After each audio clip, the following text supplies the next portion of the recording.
संजय जागीरदार के Christian development मंडली के नए प्रदेश उपाध्यक्ष चुने जाने पर बीदर में कांग्रेस पार्टी कार्यालय में पार्टी के कार्यकर्ता और सभी नेता ने संजय जागीरदार का भव्य स्वागत किया और उनका सम्मान किया। इस अवसर पर 5 गारंटी अध्यक्ष अमृतराव चिमकुड़े, परवेज कमाल, कांग्रेस महासचिव बीदर और अन्य पुरुष महिला नेतागण उपस्थित थे। इस अवसर पर संजय जागीरदार ने संबोधित करते हुए कांग्रेस पार्टी के सभी एमएलए, एमएलसी, एआईसीसी अध्यक्ष मल्लिकार्जुन खड़गे, राहुल गांधी, सोनिया गांधी, डीके शिवकुमार, सिद्धरामैया सभी का धन्यवाद किया। केपी न्यूज के कैमरामैन महेश टिक्की का कवरेज। देश विदेश और स्थानीय समाचारों के लिए देखते रहिए आपका अपना चैनल केपी न्यूज 24/7। अधिक जानकारी के लिए चैनल को लाइक, शेयर और सब्सक्राइब जरूर करें।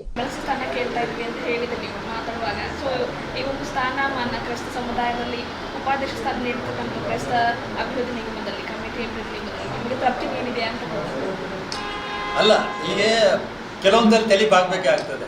ಇವತ್ತು ಎಲ್ಲ ನನ್ನ ಸೀನಿಯರ್ ಲೀಡರ್ಸ್ಗಳು ಇವತ್ತು ಖರ್ಗೆ ಸಾಹೇಬರು ಇರ್ಬೋದು, ಜಾರ್ಜ್ ಸಾಹೇಬರು ಇರ್ಬೋದು, ಸಿದ್ದರಾಮಯ್ಯ ಸಾಹೇಬರು ಇರ್ಬೋದು, ನನಗೆ ನಿನಗೆ ಇನ್ನು ಇದೆ ಟೈಮ್ ಇದೆ, ನಿನಗೆ ಇದೊಂದು ಪ್ಲಾಟ್ಫಾರ್ಮ್ ಇದೆ, ನಿನಗೆ ಇದರಲ್ಲಿ ಕೆಲಸ ಮಾಡು, 3 ವರ್ಷ ನಿನಗೆ ಶಕ್ತಿ ಕೊಟ್ಟಿದ್ದೀವಿ, ಇದರಲ್ಲಿ ಕೆಲಸ ಮಾಡಿ ತೋರಿಸು, ನಿನಗೆ ಖಂಡಿತವಾಗಿ ನಾನು ವಿಧಾನ ಪರಿಷತ್ನಲ್ಲಿ ಹೇಳ್ಕೊತೀನಿ ಅಂತ ಹೇಳಿದ್ದಾರೆ ನನಗೆ.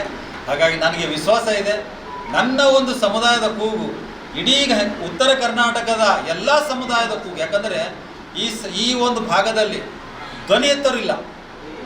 ಈಶ್ವರ್ ಸಾಹೇಬ್ರು ಇದ್ದಾರೆ, ರಹೀಮ್ಖಾನ್ ಸಾಹೇಬ್ರು ಇದ್ದಾರೆ, ಎಲ್ಲ ಎತ್ತಾ ಇದ್ದಾರೆ. ಆದರೆ ಅವ್ರು ಕೈ ಜೋಡಿಸೋ ಸಲುವಾಗಿ ನಮ್ಮನ್ನ ಯುವಕರು ಅವ್ರು ಕೈ ಜೋಡಿಸ್ಬೇಕಾಗ್ತದೆ. ಹಾಗಾಗಿ ನನಗೂ ನಂಬಿಕೆ ಇದೆ, ಕಾಂಗ್ರೆಸ್ ಪಕ್ಷ ನನ್ನ ಕೈ ಬಿಡಲ್ಲ. ಮುಂದೆ ಬರುವಂಥ ದಿನಗಳಲ್ಲಿ ಯಾವುದಾದ್ರೂ ಒಂದು ಸ್ಥಾನ ಸಿಕ್ಕೇ ಸಿಗುತ್ತದೆ ಅಂತ ನಂಬಿಕೆ. ಸರ್, ಇನ್ನೊಂದು ಈಗ ನೋಡಿದಾಗ ಮಿಷನ್ ಸ್ಕೂಲಲ್ಲಿ ಬಹಳಷ್ಟು ಜನ ಇವತ್ತೆಲ್ಲ ಜನಪ್ರತಿನಿಧಿಗಳಾಗಿದ್ದಾರೆ, MLC, MLA, MPಗಳಾಗಿ ಹೋಗಿದ್ದಾರೆ. ಸೊ ಮಿಷನ್ ಸ್ಕೂಲ್ ಆಗಿರ್ಬೋದು, ಇನ್ನು ನೆನೆಗುದಿಗೆ ಬಿದ್ದಿರ್ತಕ್ಕಂಥ ಮಿಷನ್ ಚರ್ಚ್ ಅದೇ ಸ್ಥಾನದಲ್ಲಿದೆ. ಸೊ ಅದರ ಅಭಿವೃದ್ಧಿಗೆ ನಾನು ನಿಮ್ಮ ನೇತೃತ್ವದಲ್ಲಿ ಆಗುತ್ತಾ ಅಂತ. ಭಾಳ ಒಳ್ಳೆ ಕ್ವಶನ್ ತಾವು ಕೇಳಿದಿರಿ. ನಿನ್ನೆ ತಾನೇ ನಾನು ಒಂದು ಕಾರ್ಯಕ್ರಮಕ್ಕೆ ಹೋಗಿದ್ದೆ. ನನಗೆ ಸರ್ಕಾರದ ವತಿಯಿಂದ ಮೆಮೊರಂಡಮ್ ತಗೊಳ್ಳಕ್ಕೆ ಹೋಗಿದ್ದೆ ನಾನು ಅಲ್ಲಿಗೆ. ನನ್ನ ಗುರಿ ಇವತ್ತು NFHS ಸ್ಕೂಲಲ್ಲಿ ಇವತ್ತು ಎಷ್ಟೋ ಜನ ಸ್ಟಡಿ ಮಾಡಿ ಹೋಗಿದ್ದಾರೆ. ಇವತ್ತು ಅವರೆಲ್ಲೆಷ್ಟೋ ಜನ KS officer, IAS officer, IPS officer ಇದ್ದಾರೆ. ಇವತ್ತು ಅವರೆಲ್ಲರೂ ಹೇಳ್ತಾರೆ, ನೀವು ಇದಕ್ಕಿಂತ ಹೆಚ್ಚಿಗೆ ನಿಮಗೊಂದು ಒಳಗಿದ ಮಾತು ಹೇಳ್ತೀನಿ. ಖರ್ಗೆ ಸಾಹೇಬರು ನಾವು ಇಬ್ಬರು ಕುಂತೇವೆ ಅಂದರೆ ಖರ್ಗೆ ಸಾಹೇಬರು ಖುದ್ದು ಕೇಳ್ತಾರೆ, ಯಾಕೋ NFHS ಸ್ಕೂಲ್ ಬಂದಾಗಿದೆ ಅಂತ ಕೇಳ್ತಾರೆ.